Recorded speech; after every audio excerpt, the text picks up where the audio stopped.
என்ன மிஸ்டர் முரளி, ரீசெண்டா US client miss ரேச்சலுக்கு நீங்க அனுப்புற இமெயில் கம்யூனிகேஷன், உங்க கால்ஸ் பெத்தட்டிக்.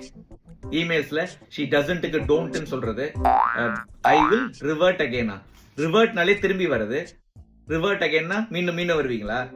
அன்னைக்கு கால் என்ன சொல்றீங்க? Rachel, if the quotation is not good you and I can make out. அது ஒர்க் இட் அவுட் யா. ஐயோ, ரேச்சல் எஸ்கலேட்டடா. I will improve my interaction with her, Ravi. I will இல்ல sir, I will.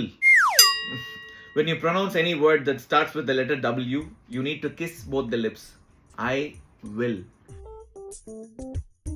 When you pronounce any word that starts with the letter V, you need to bite the lower lip. Very. Did you very well note this? I am okay to kiss and bite, Ravi. அதுக்கு Rachel ஒத்துக்கணுமே.